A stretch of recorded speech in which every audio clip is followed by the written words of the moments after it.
about 1798 period in Liege. About 17, yeah. Just after the war, in the year 98, as soon as the boys were all scattered and bait, it was a custom whenever a peasant was caught to hang him in trial for in such he was shot. There was trial by jury going on by daylight, and the martial law hangings was left for the night. And as many as the fine boy was then in their keeping, with a small share of resting or sitting or sleeping. And because he loved Erin and scorned to sell it, a prey for the bloodhound, a mark for the bullet, one shelter to be night and one rest to be day, with a hate for their barrack and revenge for their pay. But the bravest and honestest boy of them all was Shamus O'Brien from the town of Brennan. His limbs were well set and his body was light, and the keen-fangled hound hadn't heat half his white. But his face, 'twas his face of the dead. His cheeks never warmed at their blushes red, but for all that he wasn't an ugly young boy, for the devil himself could blaze in his eye. So droll and so wicked, so dark and so bright, like a fire flash that crosses the dark of the night. But he was the best mower that ever has been, the most elegant hurler that ever was seen. For in fencing he kept harmony a coat, in jumping he bet Pat Maloney a foot, for lightness of foot there wasn't his peer, for be heavens he'd almost outrun the red deer. And his dancing was such that the men used to stare, and the women turned crazy, he did it so square. But the fox must sleep sometimes, and the wild deer must rest, and treachery prey on the blood of the best. And it's many an action of power and of pride, and many a night on the mountain lakeside, and 1,000 great dangers and trails o'erpassed. In the darkness of night he was taken at last. Now Seamus looked back at that beautiful moon, but the door of the prison was closing you soon. And take your last look at that dim misty light that falls on the mountain and valley tonight. One look to the village, one look to the flood, and one to the farthest and sheltering wood. Farewell to the valley, farewell to the hill, farewell to the friends that'll think you still. Farewell to the pattern, the hurling and brave, farewell to the girl that'll die for your sake. And 12 soldiers brought him to Marlborough jail, in iron secured him, refusing all bail. His fleet limbs were chained, and his strong hands were bound, and he lay down his length on the cold prison ground. The dreams of his childhood came o'er him there, as gentle and soft as the sweet summer air, bringing fresh to his heart merry days long gone by, till a tear gathered heavy and thick in his eye.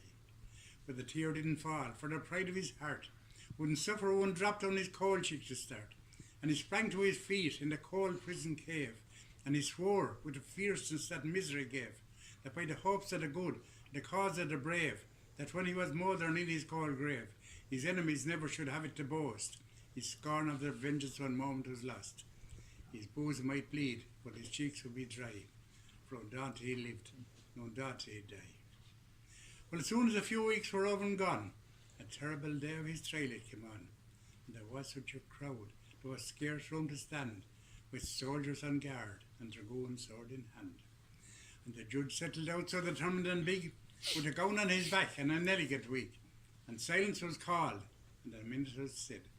The court was as still as the heart of the dead, and they heard but the open of one prison lock, and Shamus O'Brien stepped into the dock. For 1 minute he turned his eyes round in the throng, then he looked at the bars so firm and strong, and he saw that he hadn't a hope nor a friend, a chance to escape nor a word to defend. And he folded his arms as he stood there alone, as calm and as cold as a statue of stone. And the red be grating to the yard long at least, but Seamus didn't seem it nor mind it in taste. But the judge took a big pinch of snuff and he said, "Are you guilty or not, Jim O'Brien, if please? My lord, if you asked me if in my lifetime I thought any treason or did any crime that should cause my cheeks to stand alone here, the hot blush of shame or the coldness of fear, though I stand by my grave to receive my death blow, before God in the world I would answer you no. But if you should ask me as I think it like, that if in the rebellion I carried a pike, and fought for old Erin from the first to the close, and shed the heart's blood of her bitterest foes, I answer you yes, and I tell you again, though I stand here to perish, 'tis my glory that then, in her cause I was ready, my veins should run dry, and now for her sake I'm ready to die." Well, the silence was great, and the jury smiled bright. The judge wasn't sorry the job was made late, himself was a crab down chap in the twinkling of an eye. He pulled on his ugly black cap. And Shamus' mother in the crowd standing by called out to the judge in a pitiful cry. Ah, Judge, darling Toad, I don't say the word. The creature is young, have mercy, my lord. Have mercy, my lord, and God will forgive you. That was the first time O'Brien was shaken. When he saw that he wasn't quite forgot or forsaken, and down his pale cheeks at the words of his mother, the big tears came running one after another. And 2 or 3 times he endeavoured to speak, but his strong manly voice used to falter and break. Till at last, by the height of his high-mounted pride, he conquered and mastered his grief-swelling tide, and says, "Hey, mother, don't break your poor heart, for sooner or later the dearest must part.